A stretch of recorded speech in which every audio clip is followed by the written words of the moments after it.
What? I'm doing a commentary on a Sega game that's not Sonic? It was developed by Sonic Team, no less. Greetings, everybody! It's time for our next commentary, and for this one is pretty special for me. It is the classic Sega Saturn game, Nights into Dreams. Okay, so there's a lot to say about Nights. A lot. There's a bunch of history behind this character. There's a lot of history behind this game and its sequel. More this game, especially. There's a lot of fans clamoring for a third game. I don't know when it will ever happen. But let's get the basic history out of the way first. Like how I was introduced to this game. So, I knew about Nights ever since I was pretty young. So back in the old PS3 days, when I was browsing through the PSN network store, and I looked at demos and stuff, and I found when Sonic Adventure 2 was first put on the PS3 store, another game was put alongside it, that being Nights into Dreams. And I saw it and I was immediately creeped out. The CGI cutscenes just kind of creeped me out when I was a kid. Like, I don't know how. I mean, I think I'm not the only one, but the way the game looked in its cutscenes just kind of put me off, and for many years I would just try to ignore this game and not really pay much attention to it. But then around 2020, when Sega was doing their 60th anniversary, they were giving out codes of this game for free. And I think by then I already had learned a few more things about Nights, and it turned from a game that I didn't want to play to a game that I was slightly curious on. I mean, there's plenty of games on the Sega Saturn that I'm very curious on, and some of them I have played thanks to emulation, because some of these games are very expensive. But Nights into Dreams itself, in 2020, was given out as a free game on Steam for a limited time. And then I decided to download it. I tried to play it for a bit, didn't really understand it, I just put it off and would play it for another time.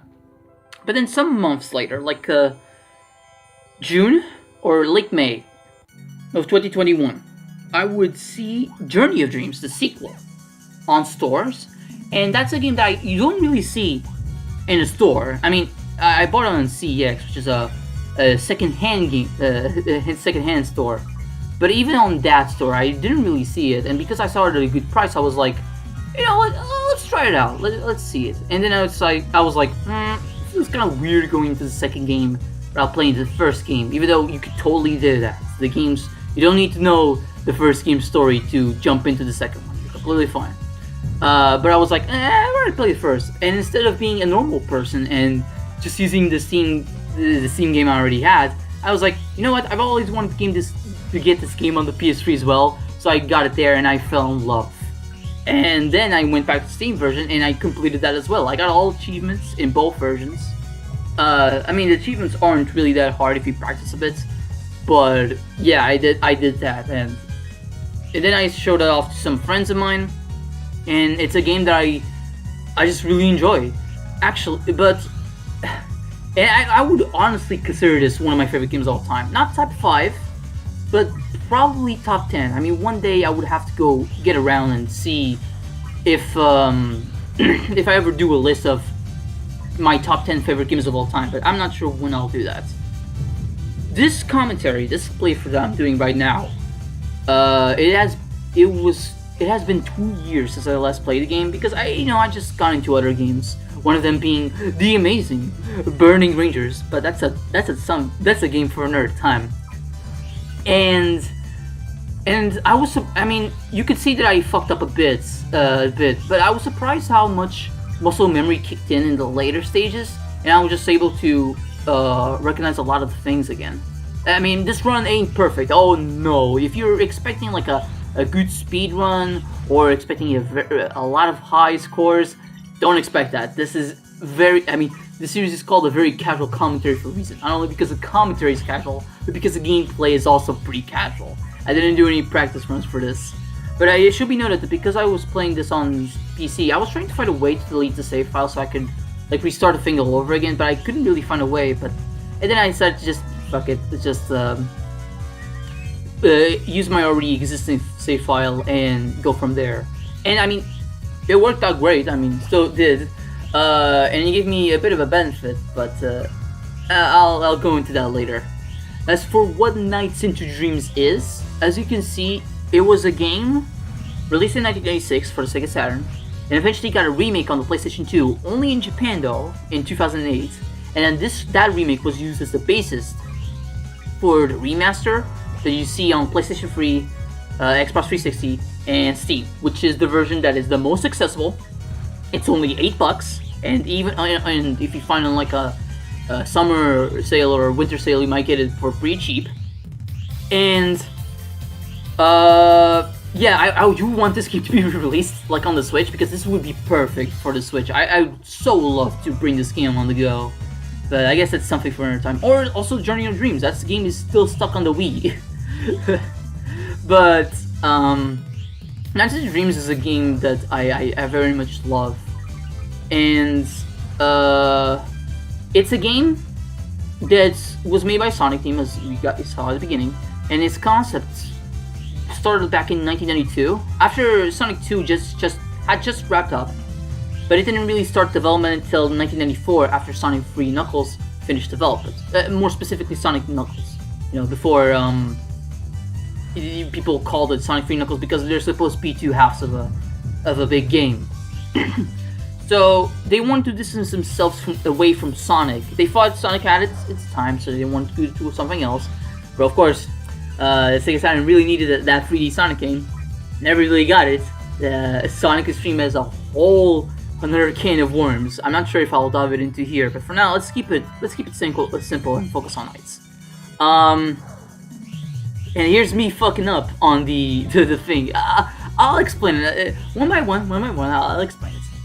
But then it started development as a game that they want to be a game all about flying. But you know, it took a lot of trial and error from the devs to find like a style that would work, because it wouldn't really work making it like a game around flight where you could just fly over the platforms. You know, games like Kirby did it, but you know, there's the inherent disadvantage that Kirby is much more slow while flying, unlike when he's running. So I guess Sonic Team wanted something different from me.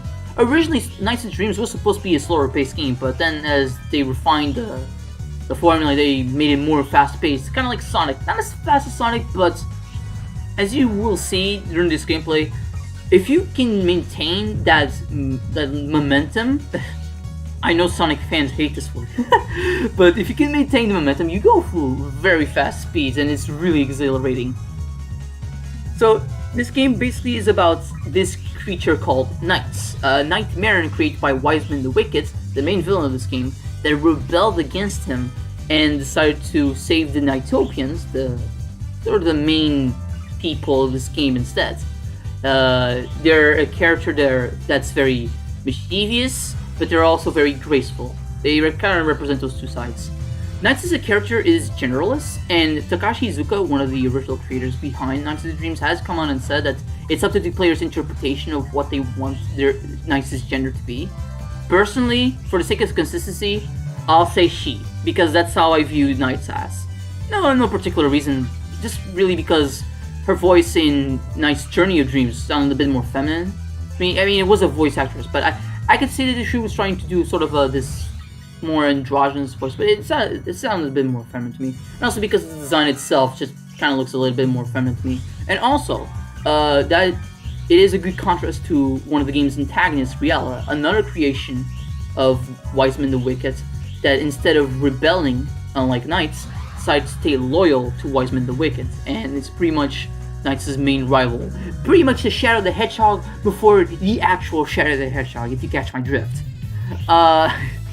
And Riella, from his voice in Nights' Journey of Dreams, is more of a male.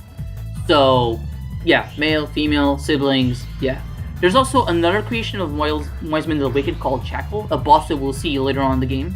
that does look like Knights in Reala, but feels incomplete. Like it doesn't actually have a body like Knights in Reala. So maybe it was like a failed prototype or something like that. I don't know. But the first boss we're fighting is Gilwig, and this boss kind of fucked me up a bit because it had been a while since I played this game, so I was like, okay, I know the trick, but I don't know if I should go for it. And then after a while I decided, fuck it, and let's try and beat him the normal way. Because here's the thing about Knights, you're constantly on a timer whenever you start a new act, because each stage is divided into 4 acts. The timer always starts at 120 seconds. If you get hit in the slightest, you will lose 5 seconds, which doesn't seem like a lot, but considering that you want to get as many points as possible, it kind of sucks losing those 5 minutes that could have been very precious to you. And sometimes it has screwed me over. I think in this playthrough you will see a couple of times where I fuck up because of time limits, and this does not look like a good run at all. Let's see if I can beat this boss. Bam! The normal trick to beating Gilwig is to go over his head and beat him, and oops. God damn it, I died at the first boss. Cut! Okay, let's try this again. Yeah, I feel kind of dishonored by not being able to beat him the first time. Whatever, but it also served as a good opportunity for me to show off this trick, which had been 2 years since I last played the game, so it was getting kind of hard pulling it off. But basically what you do is you paraloop the end of his tail, and you immediately kill him. And it's so goddamn satisfying to do. But because of this, as a consequence, because I decided not to replay the whole stage, I didn't get a rank in the stage. Don't worry, I already had beaten the stage before and I got an A rank. I should go into detail how the game plays. So, okay, the game is a flying game. It doesn't have a specific genre besides action. But the game basically, what you start off is you start with one of these kids, Clarissa and Elliot. I'll get into them in a bit. And you move around the free space. Now, you can walk around, maybe you'll find some secrets here and there, like some of the blue ships that you need as for when you're playing as knights. But most of the time you're not encouraged to walk around, because after a while the clock will start to pop up, and if you touch the clock, that's game over. So might as well not really bother too much. But I do get but whenever these sessions come up, I do try to get a few blue ships just to have an advantage, so I can destroy the capsule earlier. Because if you do that, the faster you do, the more bonus score you get. The bigger the score you get. The big thing about knights is that after you duelize, after one of the kids touches knights and you become knights, you duelize with knights. As according to Journey of Dreams terminology, you start playing as knights, and your perspective shifts from a 3D perspective to a 2D perspective. You're still in a 2.5D perspective, so you can still, for example, one of the main things about knights is paralooping, which if you do a circle around objects, you'll get the objects inside of that loop, which is pretty helpful, as I do many times throughout this throughout this playthrough. And by doing that, you can actually exploit that and get some objects that you will normally not be able to get because they're like they're out of your plane. But if you paraloop them around, you might just be able to get them. And I think I do that a couple of times throughout this playthrough, which really was handy in getting some blue ships early so I could destroy the capsule faster. Because your main objective in each of these stages, after you duelize with knights, is to basically get these blue chips, which is balls, get 20 of them, and destroy the capsule.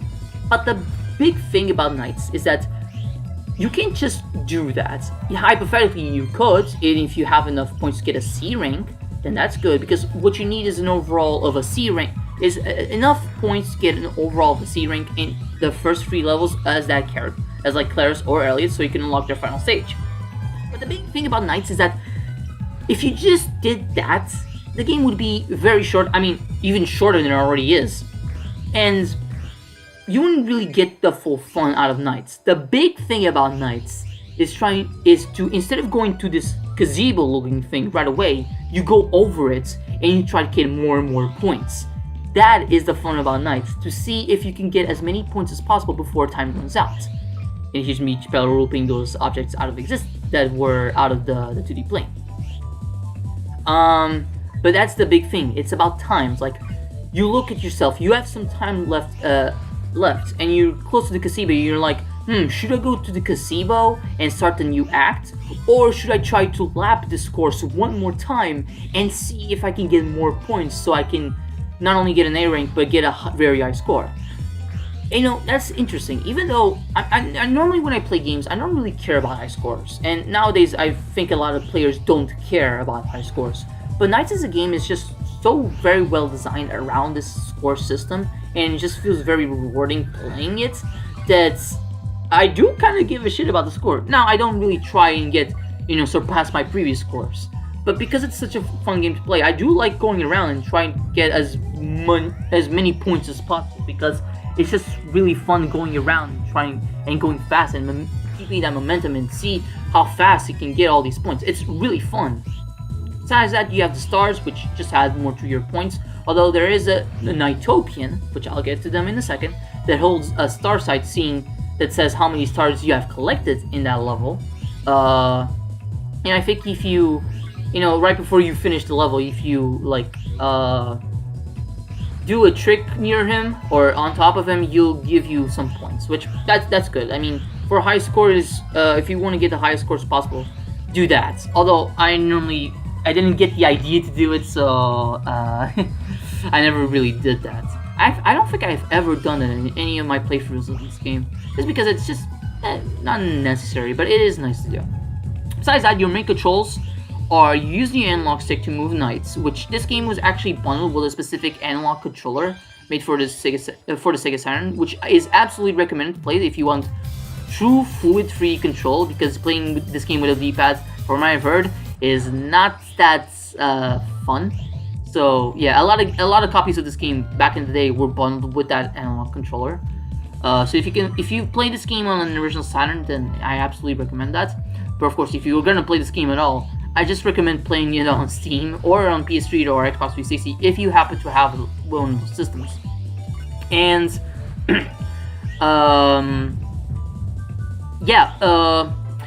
and besides that, you use the main action button, in the PlayStation 3's case, the X button, to drill dash, which is your main method of gaining speed, but you gotta watch out for that green meter on the bottom, because if you run out, you won't be able to drill dash anymore.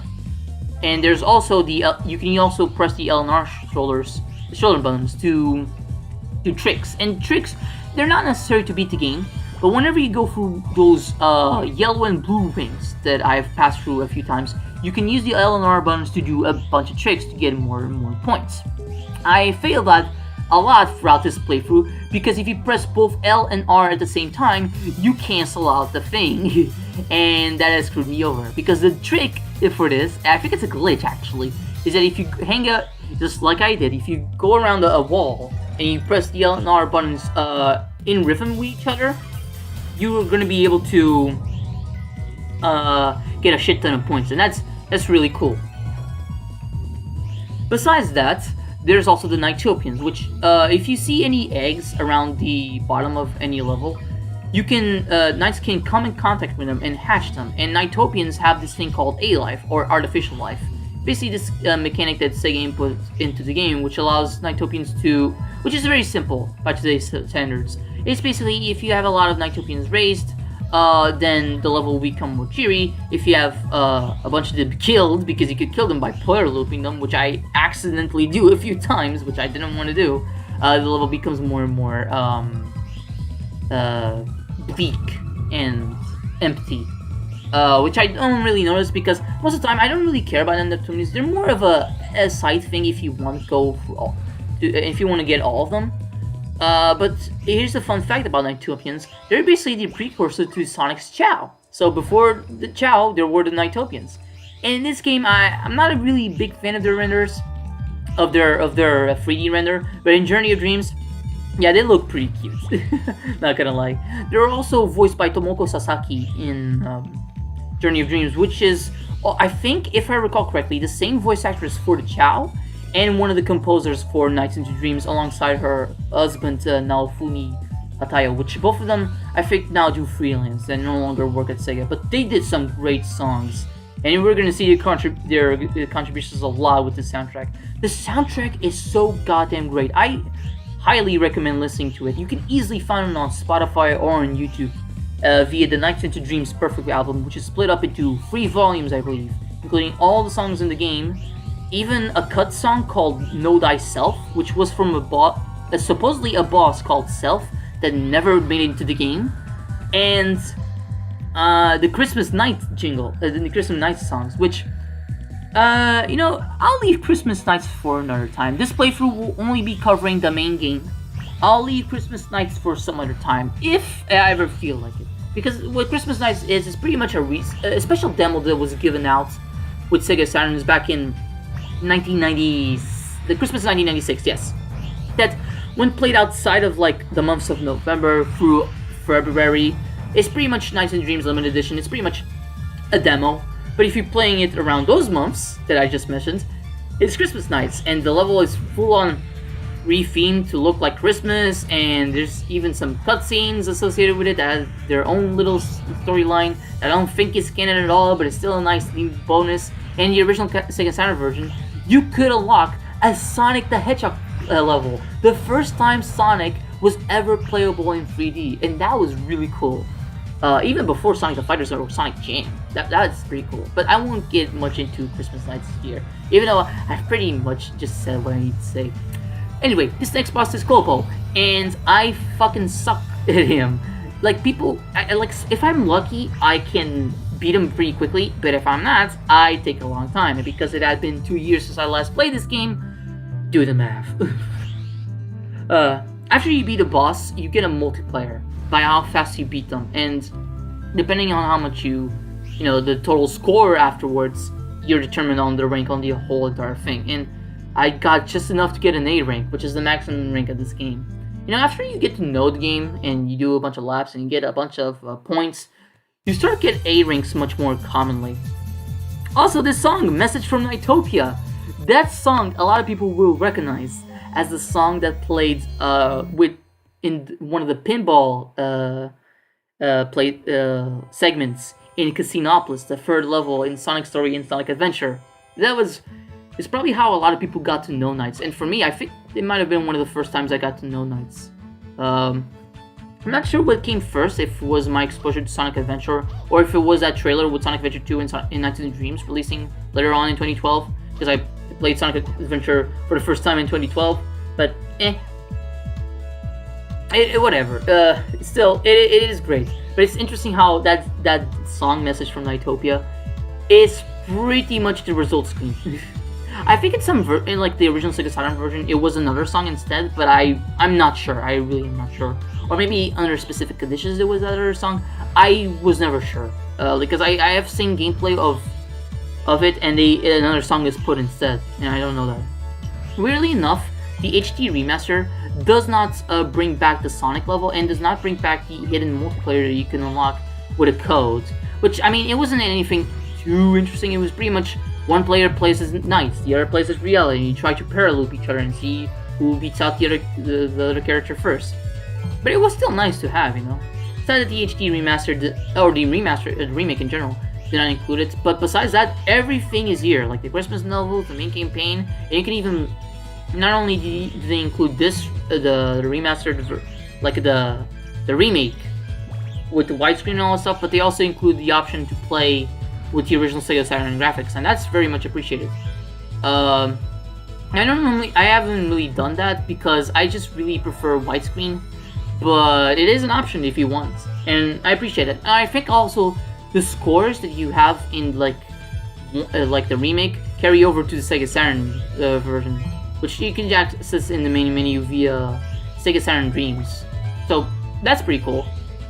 Besides that, yeah, I'd say that this is pretty much nearly the definitive edition of the game. I just want them to re-release it or patch this version to include the multiplayer and the Sonic level, and we're golden. And it's pretty much the best version of Nights to play. It's just so weird that they remade it for the PlayStation 2 in 2008. They weren't a whole lot of games for the PlayStation 2 back in 2008. The only ones I can really think of off the top of my head were Persona 4, and Yakuza 2. And even then, with Yakuza 2, that was the Western version. The Western release was 2008. The original Japanese version of Yakuza 2 was released all the way back in 2006, which was around the time the PlayStation 3 was about to launch, so it was a very late PS2 release.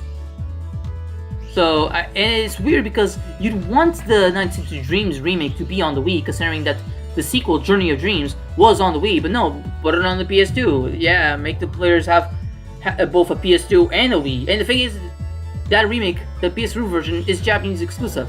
Of course, now it's not much of a big loss because, the game is now on, that remake is now on Steam and PS3 and Xbox 360, but like, it was so weird how it was only Japan exclusive. Probably because Sega by that time didn't really think that maybe this game would sell much worldwide if given an international release in 2008. Even though there's not really much that you would need to do to localize it outside of like instruction manuals and box art, because the game itself is pretty much a show don't tell. There are a few cutscenes, but they're all show don't tell, and you can easily grasp what the game is about. Kind of. I mean, in terms of gameplay, in terms of story, it's one of those things that you kind of have to look at the instruction manual and see, oh, so this is what happens in the world of NiGHTS. Wow. I guess I forgot to explain the other part of the story, which is Claris and Elliot. How do they fit into this whole thing? So they're normal kids, and they have their own anxieties. So as we saw with Claris, she has a fear of, she wants to go on this audition, but she fears that she's going to be judged too hard, or she's going to fail massively. I think she failed massively by the judge. He'd be criticized so hard by the judges, so she fears. She has that anxiety. And with Elliot, he's a pretty good basketball player, but then some kids come in and some, I guess, older kids than him, and it kind of ruined the fun for him, which demotivates him a lot. Jesus Christ, I can't talk today. Demotivates him a lot, and so he starts getting anxiety around that.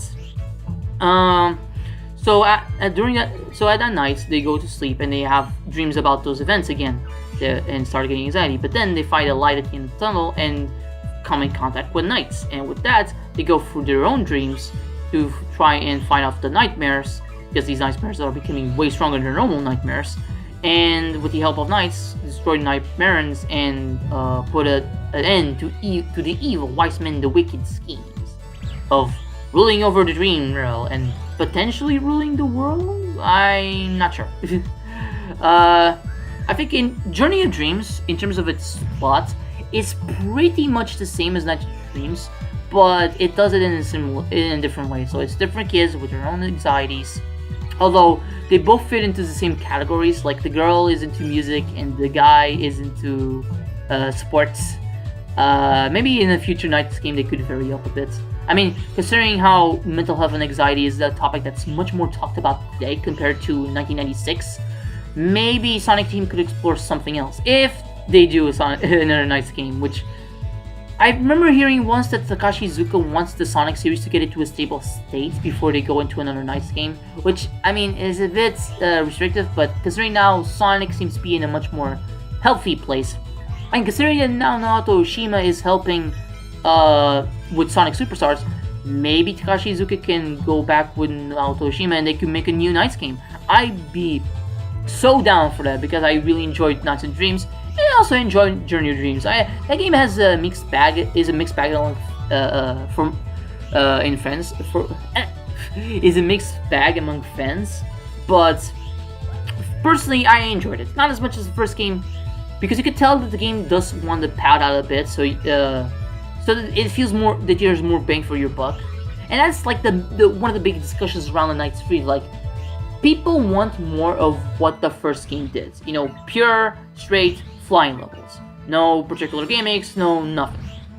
But how would you be able to do that and sell it at like minimum $30 or $40 to people?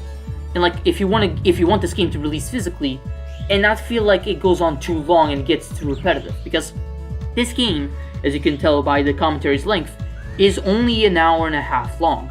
2 hours probably during your first time. But still, it's not a very long game.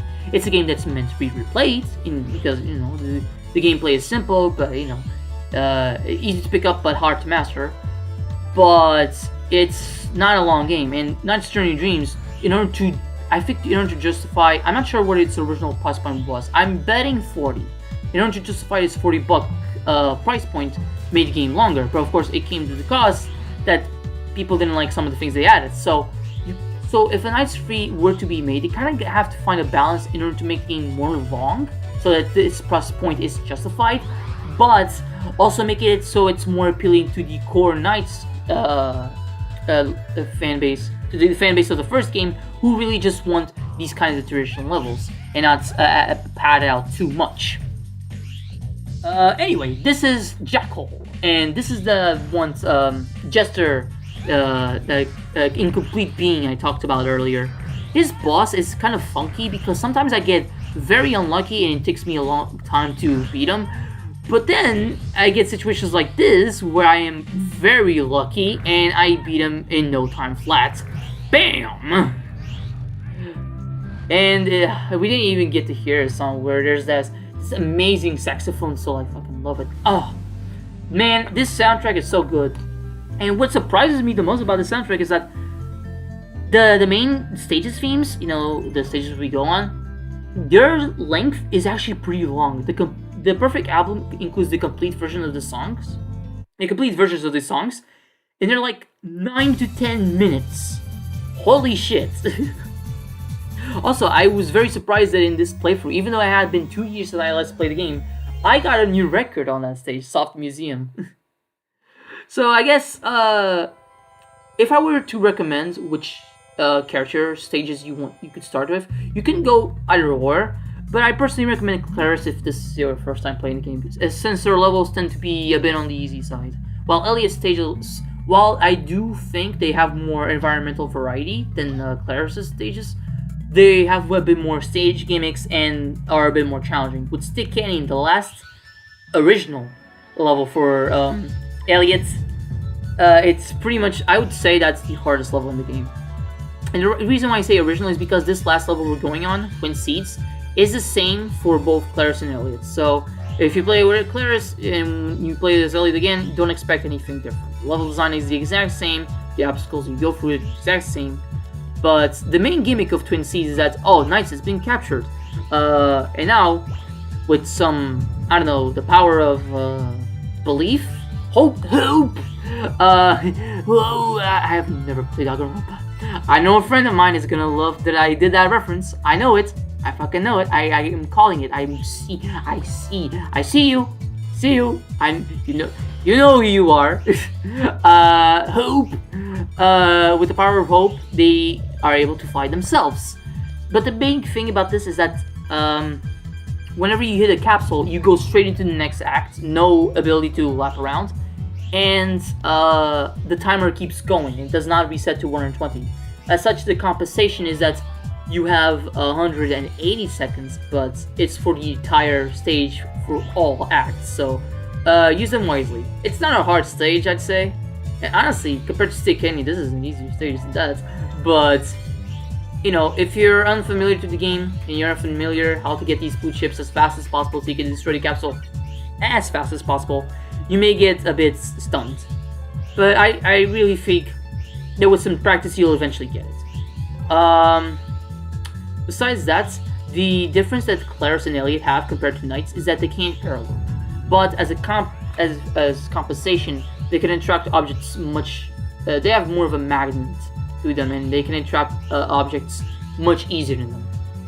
Another thing I should explain is at the beginning of each level, before you dualize with NiGHTS, when you try and get to the gazebo-like thing, there's some creatures who are gonna attack you, and that's intentional. Don't worry, they don't damage you or anything. They pretty much steal those balls that Claris is now carrying, called the Idia. There's 5 of them in total, and you get 4 of them throughout the stage, and I think you get the 5th one through the boss. I am not sure, but they basically represent different things. I think one of them represents wisdom, the other bravery, the other whatever the fuck, I forgot, but you get the gist. They're basically representations of different parts of a person's psyche, and in this case, Claris and Elliot. And for some reason, in this part, my controller got funky, kind of disconnected, because the main thing you're supposed to do here is, press the the action button over and over again so you can free knights, and then eventually, oh hi Elliot, Elliot comes in and helps you. You keep bashing the button, but for some reason my controller disconnected, and I don't know why. And that happened a bit early in the commentary as well, but I was able to edit that part out just so I don't waste your guys' time. I hope I'm not wasting your time. I'm not that self-conscious. And here's the final boss, where both Claris and Elliot basically be knights at the same time and try to defeat Wiseman. And this boss fight, maybe tricky for your first time, but basically your objective is get to the shield, wait for Elliot to come in, then you do the drill dash with the action button, and repeat a few more times until you defeat him for good. The only thing that I'd say is a bit tricky is that later on you'll fight a tornado, and you gotta drill dash in between that tornado, because it's like two tornadoes. One is upside up, one is downside up. One is up, one is down, and you gotta go in the middle. If you don't have drill dash, then you're just gonna be flung around. But the developers can't realize this, and if you miss that, then Wiseman the Wicked will just throw you something that you don't need drill dash for. But I'm able to conserve my drill dash well enough, and with enough practice, kablamo! Fun thing that happened. This is like the first time it happened, and here's me using the shoulder buttons to do tricks. This is the first time that ever happened to me. I got stuck inside of the fucking hitbox of Wiseman the Wicked, and I couldn't get out. And you're normally not supposed to be stuck like this, but for some reason I got stuck. That was kind of hilarious.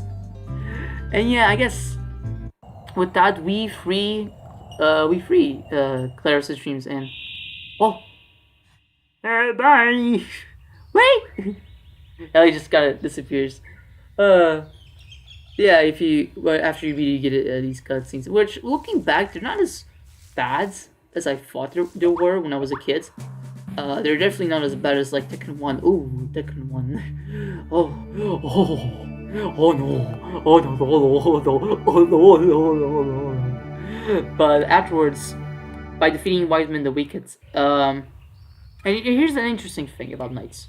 That because Knights is a nightmare herself, by defeating Wiseman the Wicked, she's basically killing herself as well. So this is a suicide mission, which is why Journey of Dreams, you don't need to know the plot of this game, since the game kind of resets. I wouldn't say it's full on a reboot or a soft reboot. I guess you could consider it a soft reboot. But what I'm trying to say here is because nightmares never truly die. As long as there are nightmares, Wiseman the Wicked will come back. And it also includes the Knights and Riala. They will also come back. So as long as dreams and nightmares exist, Knights will always exist. It's just that for the time being, with these kids, yeah, she's dead. And I'm not sure. And I do like the interesting aspect of that. That she's going on a suicide mission, but it kind of limits the plot a bit. They tried their best to make Journey of Dreams plot different. Like, there's different stuff going on, you go through different environments, there's different kids, different things. There's full-on English voice acting. British English voice acting, way before Xenoblade. Haha. It was alright. It's alright. Riala and Wiseman the Wicked probably had the best voices, I'd say. But the thing is that the overall premise is pretty similar. So, I kind of wonder if they make us Knights free. They might play it safe, because it has been a long while since Journey of Dreams. Journey of Dreams came out in 2007. So, yeah, it's been a while. But I do wonder if, for example, one of these games, instead of Knights ending, would be... it's weird, because if she doesn't kill Wiseman the Wicked, then the nightmares will keep haunting the kids. But I guess that's an interesting thing. Maybe they don't have to be kids the next time. Maybe they can be teenagers. Or maybe adults. Who's to say that kids are the only ones affected by nightmares? Nightmares affect everybody. So, maybe with teenagers, maybe with adults, they could show another side of how complex nightmares can be. And I feel like the stages, some of them are very creative. Like, these stages are very creative and stuff. But considering that dreams are bizarre in nature, maybe they could, make some very bizarre stages. Like, not completely trippy, because at the end of the day, NiGHTS is not supposed to be like a game for like older audiences. Although, I think it totally has the potential to be a game for anybody. Just like it could, with me suggesting the idea of maybe it could be adults. Maybe it could tackle more mature topics. I mean, maybe it wouldn't really go outside of a PEGI 7 or a PEGI 12. I think PEGI 12 would kind of be the limits, I'd say. At least, that's how I think Sega would think with trying with NiGHTS. Because NiGHTS is a generally family-friendly series.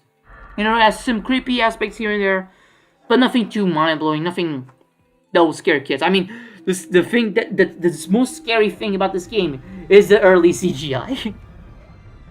Yeah, it's interesting. I think NiGHTS has the potential of just having a lot of things. I do feel like having one boy and one, like a boy and a girl, is good.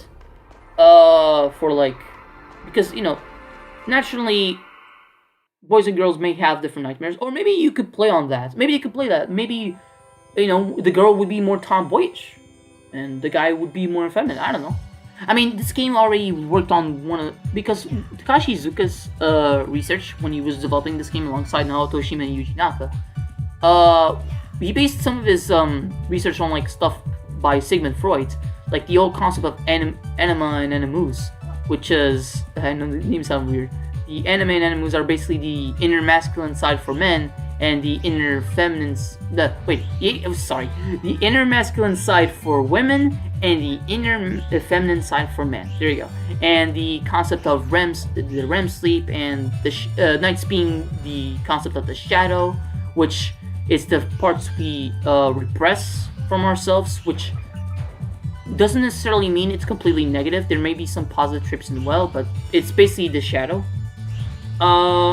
And I really just find it very interesting how they made a lot of research around this game when they settled on the topic of, we want this game to be about dreams. And that's very unique. And again, NiGHTS has a shit ton of potential.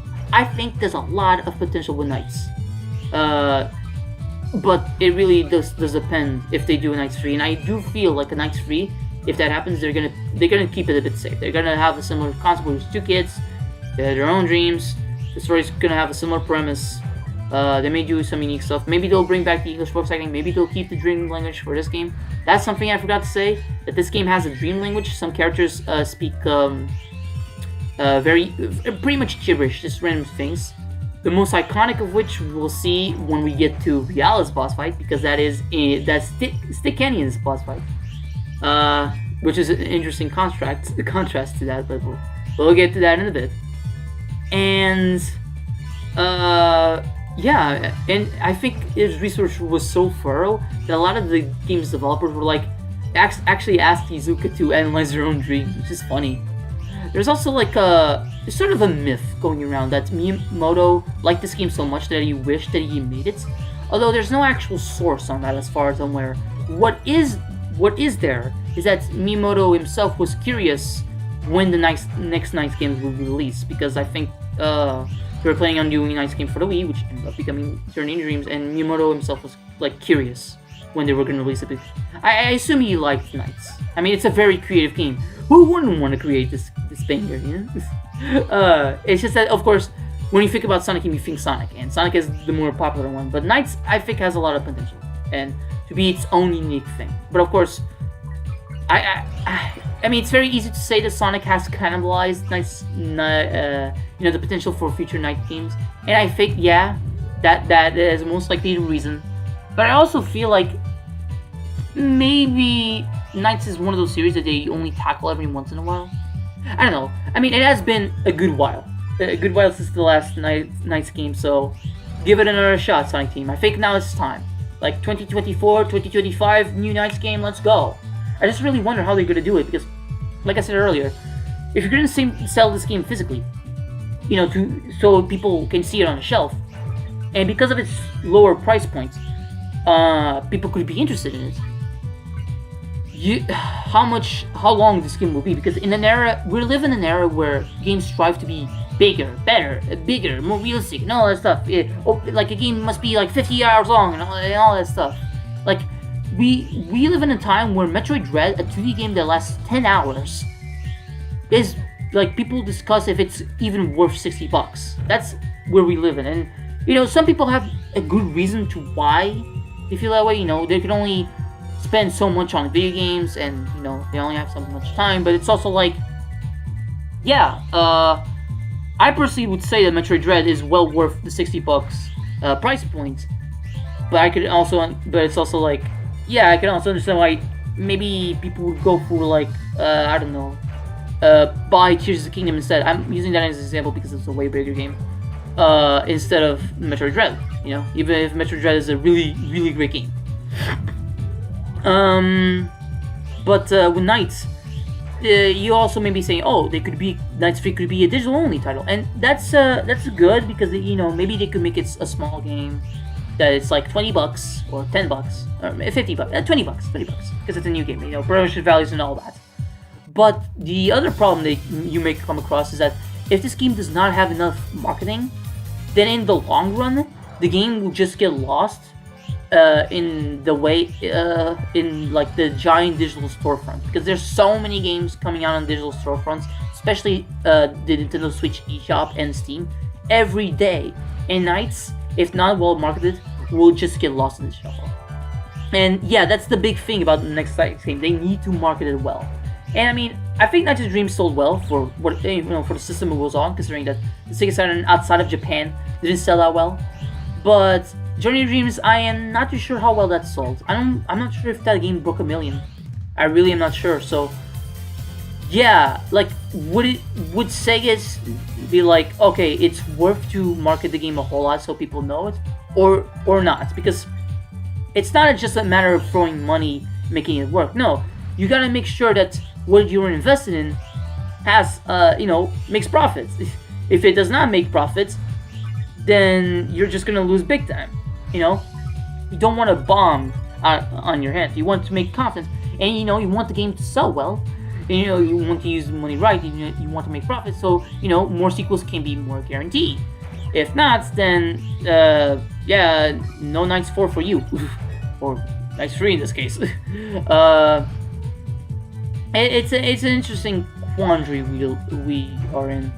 But really, I think the main priority you should do is not only re-release this game for like Switch and stuff, because Switch is like one of the best platforms for this game, and also PS4, PS5, Xbox One, Xbox Series X, just so as many people can get their hands on this game. $8, that's a great price point, and like I said earlier, updated so it includes the multiplayer and the Sonic level. Now that they have a good classic Sonic design for free environments, especially with Sonic Superstars and Sonic Generations and all that, they should have no problem remastering that model. But also, I think they should also do Journey of Dreams, because again, that game is stuck on the Wii, and it's not as great as the original, but it still should be a game that should be re-released so people can try it out. Maybe they could make it a bundle, like $20, $30. 25, 30. Yeah, 25, $30. Night of Dreams and Night's Journey of Dreams, and then announce a new game.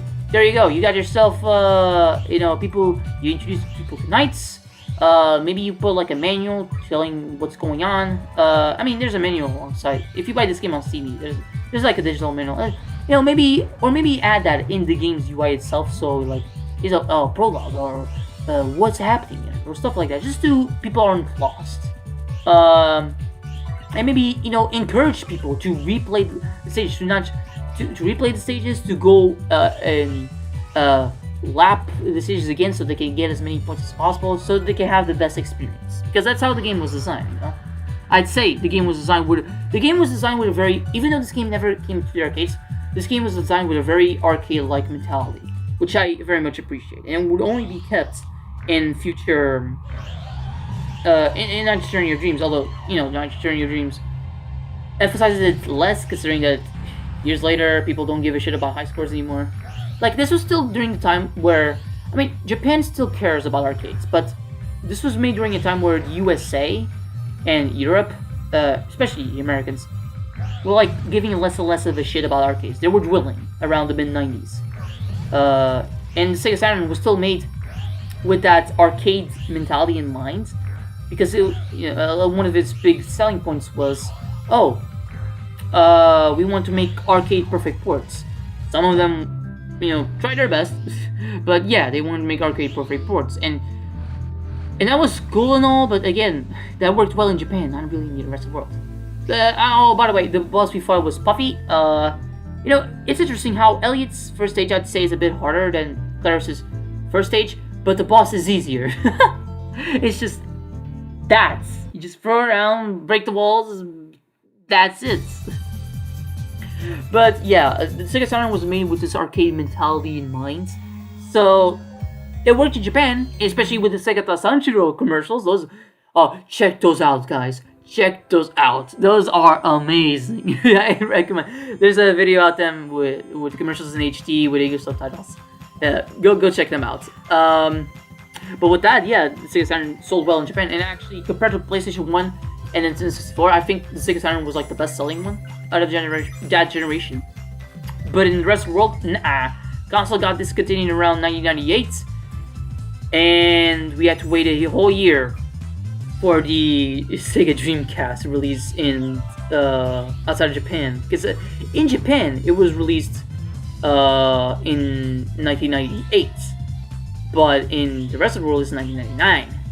So yeah, there was a whole year without any Sega console. Like Sega Saturn stopped like they stopped making games for the Sega Saturn, and basically we had no console. The Game Gear was already at that point. So yeah, wow. Hopefully you got that copy of Burning Rangers. Otherwise you're gonna wait until it gets really expensive. Oh no. Burning Rangers, my sweet prince. I'll get to that game one day. Not sure when, because I played it on the emulator and it still lagged, because Sega Saturn emulations, while it has come a long way, it's still not perfect. As the Sega Saturn architecture was very weird. Like, it didn't even use polygons, it used like cubes, which is odds. And he had two processors. One that was made more for 2D stuff, the other for 3D stuff. But it gave a hard time for third-party developers because barely any one of them was able to use both of them at the same time. And even Sega themselves took them a while to fully figure that shit out. So the Sega Saturn was a very complex machine to work with. But yeah, it lags, and if I were to record Burning Rangers, it would probably lag, because if for example, would it be early PS2 game like Street Fighter EX3? If it already lags when I start recording with OBS, then imagine Burning Rangers. Yeah, a game that already lags while I'm not recording. But anyway, this is Frozen Bell, the second Elliot stage, and goddamn, I love the stage. It's probably my favorite one in the game. I never had much of an attachment to snow levels. But this one, I just find it so fun. The gaming that it has, the train, the very cheerful song. It's just so fun. It's so fun. And, there's also a sleigh that we'll see later on. I love it. I love this stage so much. That is Soft Museum. I also really like Soft Museum for the stages the game makes it as. But, yeah, we're now in Frozen Bell, and well, I guess this is the point where I kind of have to make shit up.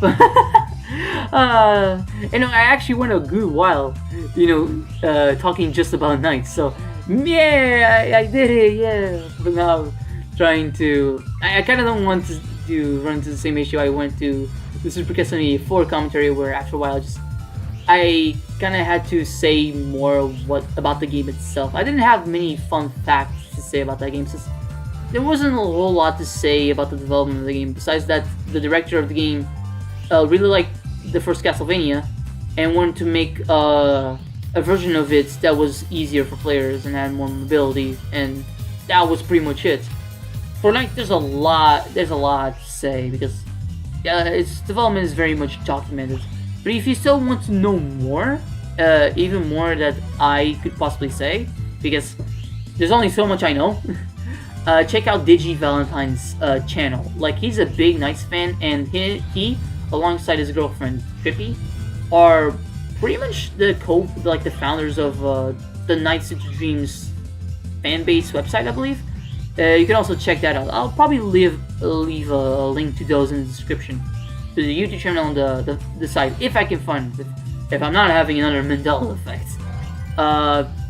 Because there's also a video on how you should play Knights by DiGi Valentine himself. There's videos discussing, self, the whole thing, data mines that happened like some time ago, that they uncovered a bunch of stuff that I still haven't really seen that video. And he also has a series, he hasn't really done videos on that anymore, called Who Dat, which is basically an analysis of a character in a video game, analyzing on their appearance, their personality, their importance. It's really cool. I recommend checking that out. And I think DiGi Valentine and Trippy were also able to interview Takashi Iizuka like many years ago, and that's pretty cool. I forgot what I interviewed Intel. I think it was mainly Knights related, but maybe they did ask him, "Where's Knights 3?" But I'm guessing they will be more professional. But yeah, no, I absolutely recommend checking it out. But besides that, all I can really say at this point is that buy this game, please. It's $8. It's only $8. Please, it's on Steam, please. Or if you want to play it elsewhere, I mean, you can play the Sega Saturn original if you want to. Although, for the multiplayer, I guess. And just keep in mind that the Christmas levels are their own separate disc, because Christmas Nights is its own thing. You'd have to buy that separately, but that's where you get the Sonic level if you want. If you just want the main game, just buy the main game. But of course, Sega Saturn games are kind of expensive. Not all of them, but Nights into Dreams is one that you have to watch out for, because it may get a bit too expensive. You might find it like $60. So, if you want to get a Sega Saturn, or if you already have one and you want to get a copy of the game, then just be careful of the prices. I'm not sure how cheaper this game would be if you play the Japanese version, but the Sega Saturn is naturally region locked, and I think you need to get like an actual replay to be able to play games from any region. So there's that. But besides that, we just went through the slates. Here we go again. I really like it. Although getting some of these options are a bit of a pain in the ass. Like there's these blue chips that were coming up that I just always have a hard time getting all of them. See, I can't get all of them. God damn it. But yeah, this game is just so jovial, so fun, so creative. I love it. I love this game, and I'm happy to be doing this commentary because eventually, it was something that I was planning. Back during the Supercast 84 commentary, I said that I wanted to do another commentary for August if you could slip it in before I go to Japan. And I was a bit afraid I would not have the time, but thankfully, I do have the time to do it, and I'm very happy for it. But the other concern that I was having is that, okay, Nights into Dreams is a Sega Saturn game. I'm probably going to be playing the Steam version because that's easier to access and there's less probability of lag. But how do I say this? I was afraid that because it's a Steam version, it's still a more modern game, that it would lag. But fortunately, it did not. It actually ran fine while recording, and I was able to do this video just fine.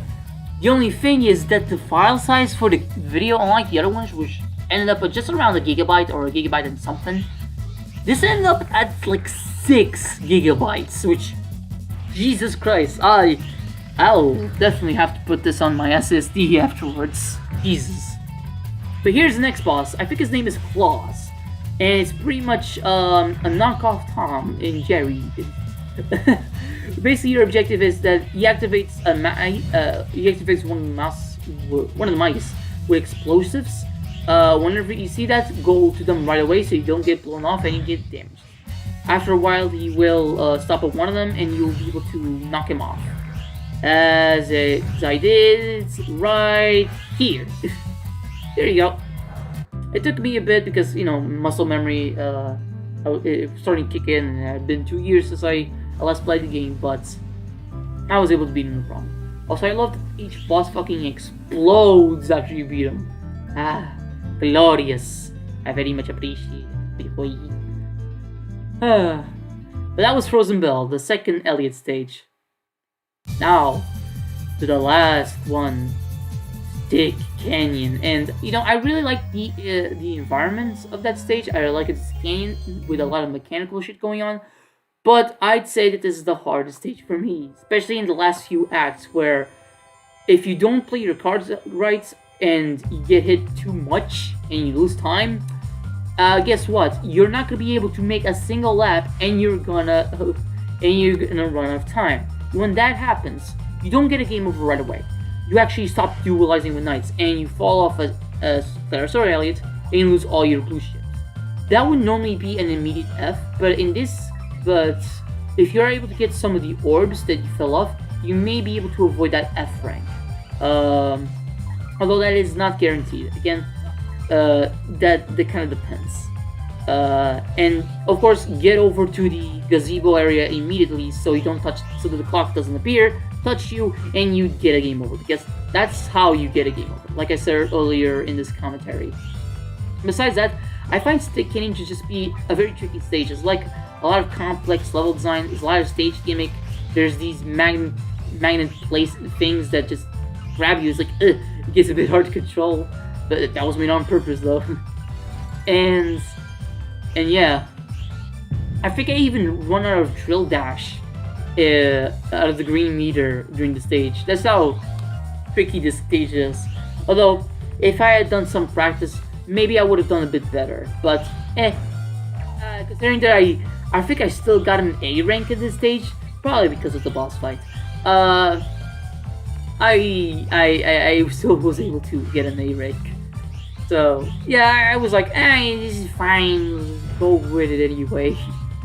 But yeah, this stage is. But besides that, like, yeah, it's hard, but it's pretty fun. But I guess I could go over all the stages. Like there's Splash Garden, which is Elliot's first stage, which is a very beach-like area. It's very comfy. I really like the atmosphere. Then there's Frozen Bell, which I just talked about, which is one of my favorites. And then there's the Canyon. For Claris, you started with Spring Valley, which is absolutely the first stage you should be playing. It's very very easy to get grasp of what you should be doing, and it's also very cozy, just very beginner friendly. Then there's Mystic Forest, which is a bit more tricky, not too much.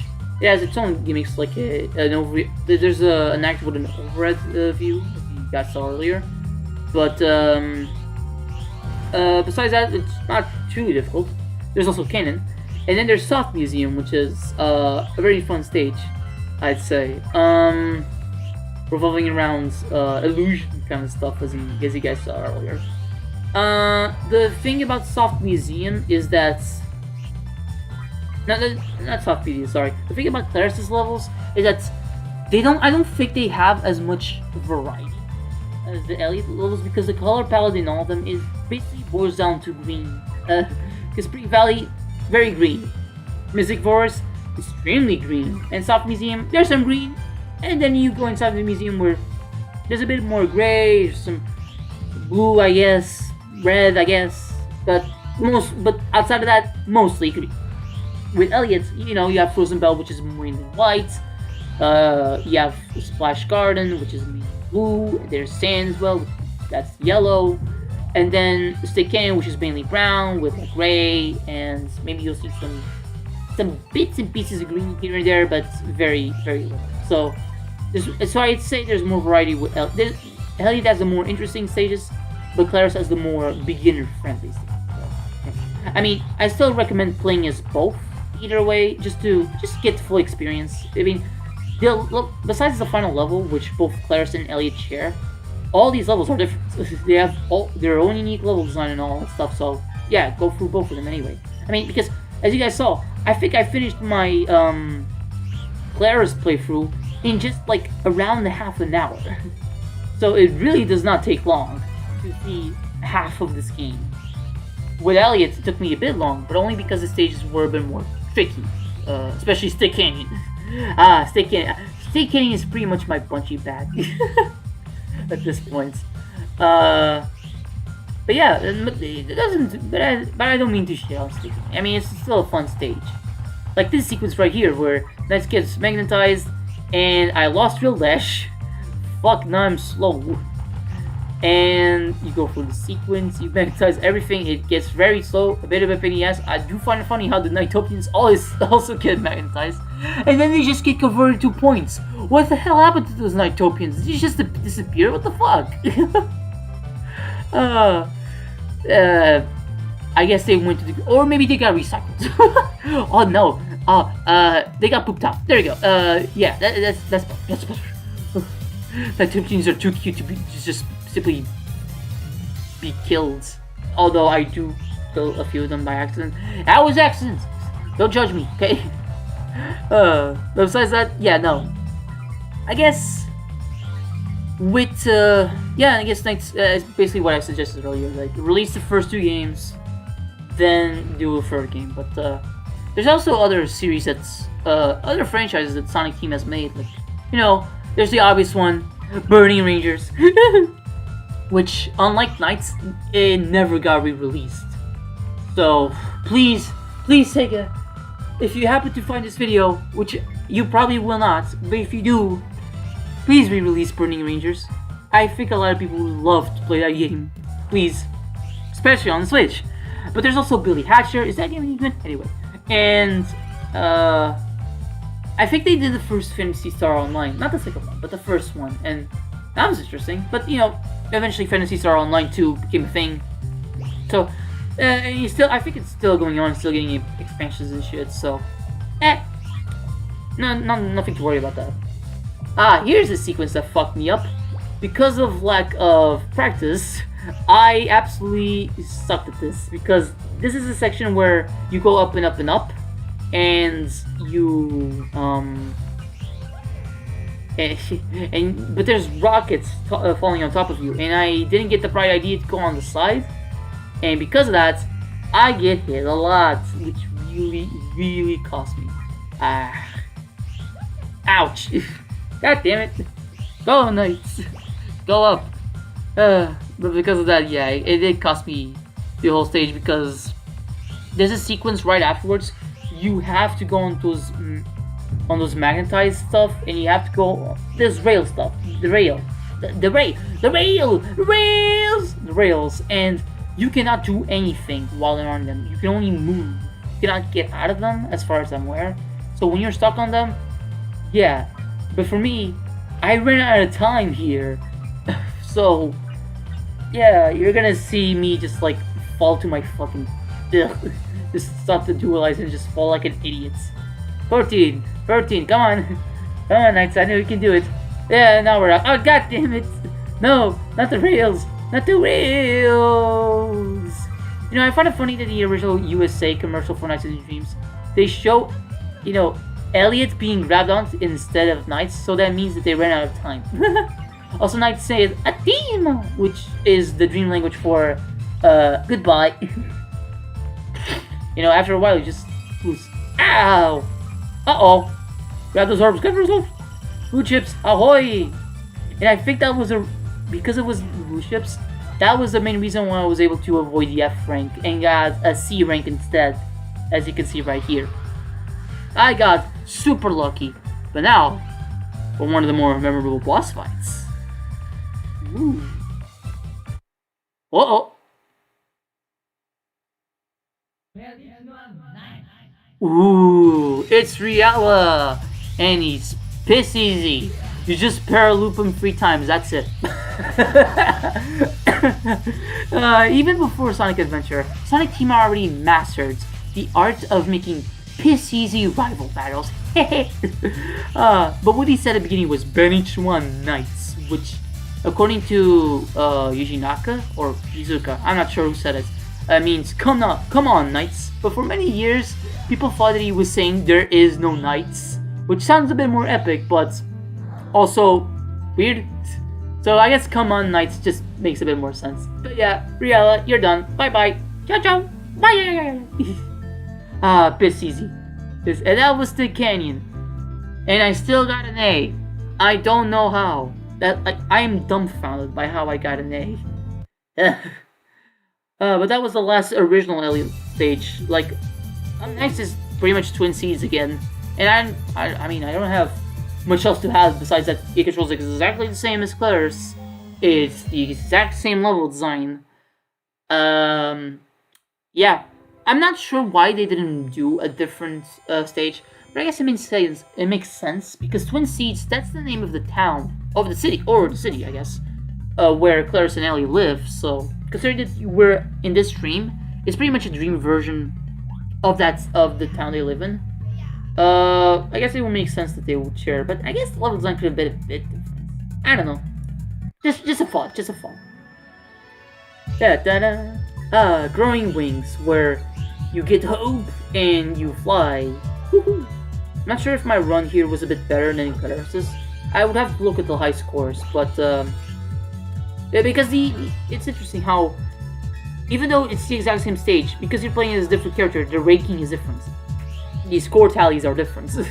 They're separate, which is bizarre, but okay. Besides that, yeah, it's pretty much the same thing. 180 seconds. You gotta go through the 4 acts as quickly as possible. It's still Wise Man the Wicked, you fight at the end. Yeah. It is what it is. It's, yeah. I guess I don't really have much to say besides that.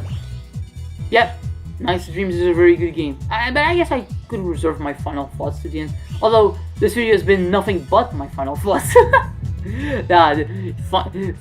Valentine's final thoughts on Nights Dreams. 1.5-hour video. Disguised as his commentary. You cheapskate. You're fooling your audience like that. Son of a bitch. I gotta get all the views, even though I'm not monetizing this video at all. Because I can't monetize shit. At the end of the day, I'm doing it for enjoyment. And hopefully, if you don't know about this game, I hope you guys learned something new and you became interested in the game, because that's pretty much my main intention with this. You know, with previous games, yeah, I had that intention, but you know, Super Metroid, Mega Man 2, Super Castlevania 4, those are games that I believe a lot of people know about, or at least in name. At least they know the series. You know, they know Mega Man, they know Metroid, they know Castlevania. But Nights is not a name that a lot of people know. It's niche. So, even though it's odd that I'm making a Sega commentary, a commentary on a Sega game, there you go, a commentary on a Sega game that is not Sonic, because that blue bastard will never fucking escape me. I hope that people are learning something new with Nights. And again, this first game, very accessible. $8 on Steam or PlayStation 3. Right? I've said this shit before. You guys know it at this point. I don't think I need to repeat myself any further. Just go play this game, please. I beg of you. It's just really fun. And if you don't get it, watch the tutorials. Maybe even, you know, if you're a friend of mine, get in contact with me or something. Or actually comment on this video if you have any particular questions on anything Nights related, and I will try my best to answer you. Or maybe drop a video explaining something. I mean, I'm already gonna be putting DiGi Valentine's YouTube channel for you to check out. But, you know, if you want something specific, ask me. Leave a comment.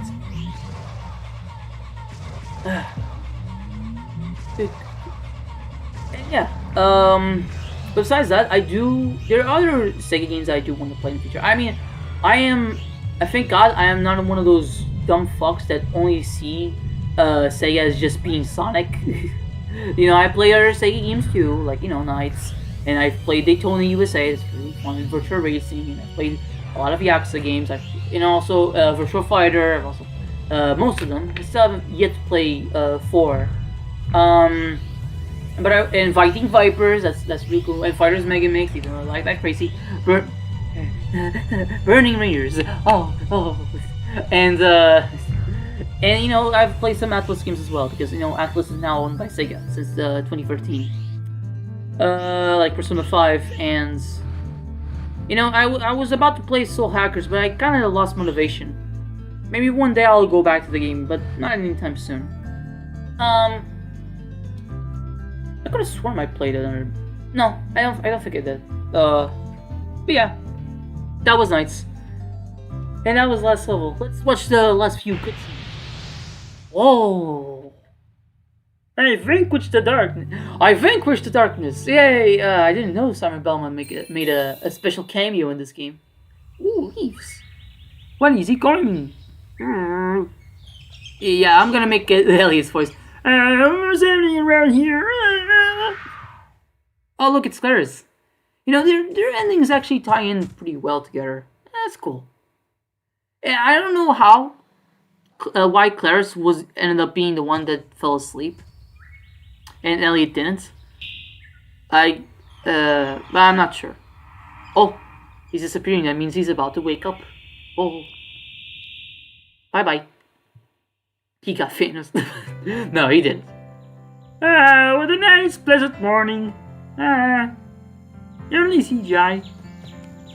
And now Elliot shall take the confidence that he got in his dream and be able to show up to those bullies again. That he can also play basketball too. Let's go, team. I have the power. Sega power. Isn't it Nintendo power? Shut up. Uh-oh. I did it. You. What are you? I shall do it. Jump. Yahoo! I became Super Mario. Woo! Yeah. And I do like that the bullies are just like, oh wow, man, that was cool. So it's really like, it's probably like they weren't actual bullies, and they were, they just wanted to have fun as well. But Elliot kind of took it as them stealing the ball as like, oh, I guess I suck or something. But no, the older students are like, oh yeah, no, you're cool. And this is the extra cutscene that you get after you beat the game. You can also get it during Claire's, but I decided to edit that out just for the sake of the least amount of repetition possible. Just to make this commentary as consistent as possible. It's pretty much the epilogue to the story, where they learned a lot from their experience with knights. You see, fun fact: Elliot's voice, for as little of a voice he is, grunts and stuff, was voiced by Kazuyuki Oshino. Ooh. That name is nobody's gonna recognize that name, but he's actually the art director of the Sonic series nowadays, which that's pretty cool. So he voiced Elliot. But yeah. Oh, and Claire's won the audition, and she's singing for the big Twin Seeds events. That's cool. Yeah. It's interesting how these two kids kind of formed a bond because their dreams kind of came in conflict together because of Knights. That's pretty cool. There is some romantic subtext put here, but it's very much up to the player to decide if it's like just a friendship, or if they even really bond much at all, or if it's actually romantic. Part of me thinks that it might be more romantic considering the main thing of this game, called Dreams, that it implies that I found someone who really cares. You were the one I was waiting for. Lyrics like that, I'm like, I don't know, maybe. But we didn't see these guys ever again. Although, there were Archie comics of Nights of Dreams. They didn't go for very long, but, it shows the characters actually talking, so that's pretty cool. And with that, it's Nights into Dreams. It is been done. Yay! I hope you guys enjoyed this commentary. We're still gonna go through the credits, and might as well. You guys can look up at the song later. It's called Dreams. It's very good. A lot of the game. There's a lot of songs, not all of them, but there's a lot of songs in the soundtrack. They use the leitmotif of this song, Dreams. That goes da-na, da-na-na. They use that a lot of the time throughout the game, and I like that because it kind of brings some consistency around. Like Dreams is always there, This game is about dreams, dedicated to the players and developers of the original game. Yeah, thank you. I appreciate being dedicated. Oh wait a minute, I never played the original game. Oops. Original version created by Sonic Team. It's interesting. The Sonic Team moniker already was a thing, starting with Sonic 1 or Sonic 2. But I think according to the developers, like Yuji Naka, Naoto Shima, and Takashi Iizuka, it was with this game that they felt that Sonic Team really came together as a studio, as like its own thing. And And that's pretty cool. I just wish that they could, going forward, they could still develop Sonic games and all that stuff because Sonic sells and all that stuff. But they could make a balance between Sonic, Knights, Burning Rangers, and another series that they want to cut out. Maybe do a new IP. I mean, Sonic Team, clearly has changed a lot since back in the day. Naoto Yoshima is back, working with Iizuka on Sonic Superstars, but he still is in his own company, Arzest. So I think the only one out of the original members, the original developers, the original members of Sonic Team that is still there is really Iizuka, because Yuji Nako has long left, now spending his time in prison, and Naoto Yoshima started his own company, Arzest, and they're now working with Sonic Team, but he still has his own company. So that is a thing. I mean, actually, like I said earlier, take that now that Naoto Yoshima is on board. Maybe afterwards you could make a nice game. Hey, hell, for all we know, during that Zoom reunion call that they made like during the pandemic, and that when they discussed the ideas, they started discussing ideas for Sonic Superstars. Maybe they also discussed for Nights Free. I don't know. Maybe it's wishful thinking. I know, but you know what? I'm just happy that the two kind of reunited again. And after the shitstorm that was Balan Wonderworld, it's nice to know that Naoto Yoshima is working on the game that actually looks pretty good. I actually have a lot of confidence for Sonic Superstars. We don't know if the game is actual quality until it comes out, of course. But I've heard nothing but positive things. And in terms of variety of environments, in terms of the stuff you can do, in terms of the new concept they're bringing, I am really enjoying it. And, maybe Night's Free, come on. Maybe. Or if you want to satiate my desires even more, Burning Rangers 2, please. Please do a Burning Rangers 2. I want to play a Burning Rangers 2. Please. But first, pour a remaster or remake. One of those, or do all of them. Fuck it, I buy all of them. Burning Rangers Sport, Burning Rangers Remaster, Burning Rangers Remake. I buy all of them. 7 copies each. There you go. I'll buy 20. But no, it's probably not on their cards. But they did in their interview recently with Iizuka. He did say that he doesn't know anything. He's just currently busy with Sonic. He doesn't really know what's going on. But maybe the Sonic team got more developers, hired more developers, and now has more of a budget. Maybe. It's a maybe. There's always that room for possibility. I mean, there's plenty of Sega series that are coming back. I mean, Streets of Rage got its 4th installment. Tester Radio looks like it may get a new game. Don't know when, or if that leak it was even real. But it may get. Virtual Fighter it was a new version of 5, but it was a complete remake using the Dragon engine. And maybe a new Virtual Fighter may come in the future. I mean, an interview that happened recently that one of the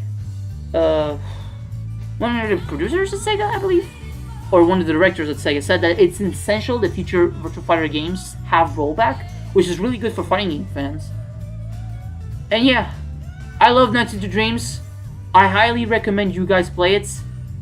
Just to wrap this up, and thank you guys for watching. See you all next time.